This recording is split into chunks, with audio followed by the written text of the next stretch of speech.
அதே மாதிரி ஆல்ரெடி ஒருத்தவங்க லேயர் கட் பண்ணியிருந்தாங்க, அவங்களோட அவுட்புட்டும் நல்லாவே இருந்தது. அதை பார்த்ததுக்கப்புறம் கொஞ்சம் ஆறுதல் அடைஞ்சு சரி ஓகே பண்ணலாம் அப்படின்னு சொல்லிட்டு கிளம்பி இறங்கியாச்சு.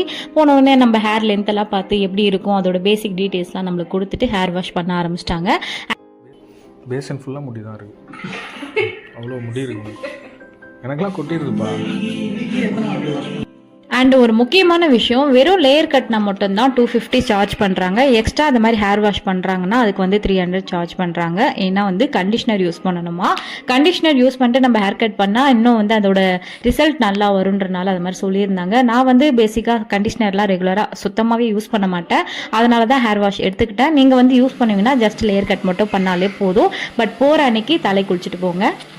நான் போனப்போ ஒரே ஒரு ஸ்டைலிஷ்டாக இருந்தார். அவர் வந்து கொஞ்சம் ஜூனியர்னு நினைக்கிறேன். அவர் கேட்ட வரைக்குமே இல்லை, ஹேர் கட் வந்து இன்னொருத்தவங்களுக்கு பண்ணியிருந்தாங்க, பார்த்த வரைக்குமே ரொம்ப கொஞ்சம் ஸ்லோவாக பண்ண மாதிரி இருந்தது. இவர் வந்து என் நல்ல நேரமாக என்னன்னு தெரியல, நான் ஹேர் வாஷ் பண்ணவுடனே கரெக்டாக இவர் வந்தார். ஸோ இவர்கிட்ட என்ன கொடுத்துட்டு அவர் வேற ஒருத்தவங்க கிட்ட போயிட்டாங்க. இவர் வந்து நல்லாவே சூப்பராக பண்ணார். அந்த டீட்டெயில்ஸும் இன்னும் நம்மளுக்கு எக்ஸ்ட்ரா கொடுத்தாரு. நம்ம என்ன டவுட்ஸ் கேட்டோன்னா ரொம்ப வந்து தெளிவாக சொன்னார். இவரோட பேர் வந்து மகேஷ். அவரோட இவர் கொஞ்சம் நல்லாவே பண்ணார். எனக்கு தெரியல, மேபி 2 பேரும் ஒரே மாதிரி கூட பண்ணியிருக்கலாம். எனக்கு கொஞ்சம் பெட்டராக தெரிஞ்ச மாதிரி இருந்தது, அதனால் சொன்னேன்.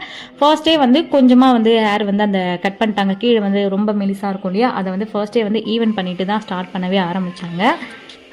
ஃபர்ஸ்டே சொல்லியிருப்பேன் இது என்னோட ரொம்ப நாள் ட்ரீம்னு சொல்லிட்டு. ஆக்சுவலாக நான் கல்யாணத்துக்கு முன்னாடியும் பண்ணேன், பட் அப்போ வந்து எங்கள் ஊரில் ஒரு பேசிக் ஸ்டைலிஷ், அதாவது எங்கள் அண்ணியோட ஃப்ரெண்டு கிட்ட தான் பண்ணியிருந்தேன்.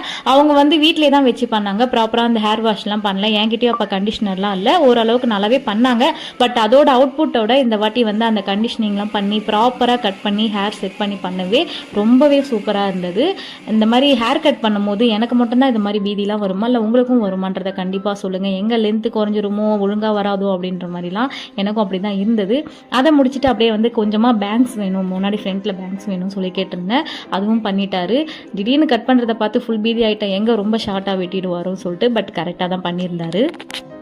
அதே மாதிரி இந்த ஸ்டைலிஸ்ட் நான் ஆல்ரெடி சொல்லியிருப்பேன், ஃபுல் இன்ஃபர்மேஷன், நிறைய இன்ஃபர்மேஷன் கொடுத்தாரு. அதே மாதிரி ஹஸ்பண்ட் கிட்ட கொஞ்சம் டிப்ஸ் எல்லாம் கொடுத்துருந்தாரு, எதை மாதிரிலாம் நீங்கள் செட் பண்ணலாம் வீட்டில் இருக்கிற ஐட்டத்தை வச்சு அப்படின்னு சொல்லிட்டு நிறைய இன்ஃபர்மேஷன் கொடுத்தாரு. கொஞ்சம் கேட்டுக்கவும் செஞ்சார். என்ன ஷாம்பு யூஸ் பண்ணுவீங்க, எப்படி மெயின்டைன் பண்ணுறீங்க, அது மாதிரி கொஸ்டின்லாம் கேட்டிருந்தாரு. எல்லாத்தையும் சொல்லியிருந்தேன்.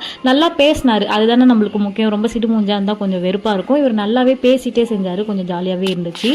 லாஸ்ட்டாக இந்த மாதிரி கேர்ள் பண்ணி ஒரு 5 மினிட்ஸ் செட் பண்ணதுக்கு அப்புறமா ஹேர் சீரம் அப்ளை பண்ணி நல்லா கோம் பண்ணிட்டு அந்த எண்டில் மட்டும் ஹேர் ட்ரையர் வச்சு இது பண்ணி விட்டாரு. இதெல்லாம் ஒரு டிப்ஸாக சொல்லியிருந்தாரு.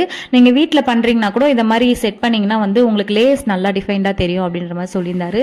ஆக்சுவலாக நான் பிளான் பண்ணியிருந்தது என்னோட பையனோட பர்த்டே அன்னைக்கு தான் பண்ணணும், ஸோ அந்த ஹேர் வந்து கரெக்டாக இருக்கும் அப்படின்னு பிளான் பண்ணியிருந்தேன். பட் டியூஸ்டே வந்து இது சலூன் 149 வந்து லீவா, அடிக்கடி லீவ் விட்ருவாங்க, எப்பயாவது ரேராக தான் டியூஸ்டே இருக்குமா, அதனால நான் மண்டேவே பண்ணுற மாதிரி இருந்தது. முன்னாடியே போய் செக் பண்ணி பண்ணிட்டு வந்துட்டேன். அவ்வளோதாங்க, இதுதான் என்னோட ஃபைனல் அவுட்புட். எனக்கு ரொம்பவே பிடிச்சிருந்தது. பட் கொஞ்சம் லென்த்து குறைஞ்சி தான் போச்சு, வேறு வழி இல்லை. அவர் சொல்லிட்டு தான் செஞ்சார், முடிஞ்ச அளவுக்கு குறைக்காம தான் செஞ்சார். பட் ஆஃப் த லென்த்து குறைஞ்ச மாதிரி எனக்கு ஒரு ஃபீலிங்கு. ஆனால் இது மாதிரி தான் லாஸ்ட் அவுட்புட் வந்துச்சு. எப்படி இருக்குன்றத கண்டிப்பாக கமெண்ட்டில் சொல்லுங்கள். நீங்கள் ஆல்ரெடி 149 போய் செக் பண்ணியிருக்கீங்களா, உங்களோட எக்ஸ்பீரியன்ஸ் எப்படி இருக்குன்றதையும் கண்டிப்பாக சொல்லுங்கள். போல்னா 250க்கு கண்டிப்பாக அந்த லேயர் கட் ஒர்த். நான் பண்ணியிருந்தது வந்து முகப்பேரில், இது வந்து வேளச்சேரி, முகப்பேர் அண்ட் OMR அது மாதிரி 3 ஏரியாவில் இருக்குன்னு கேள்விப்பட்டிருக்கேன். நான் பண்ண ஏரியா வந்து முகப்பேர். பண்ண ஸ்டைலிஸ்ட் பேர் ஆல்ரெடி சொல்லியிருக்கேன், மகேஷ். வேணா ட்ரை பண்ணி பார்த்துட்டு எப்படி இருக்குன்னு சொல்லுங்க.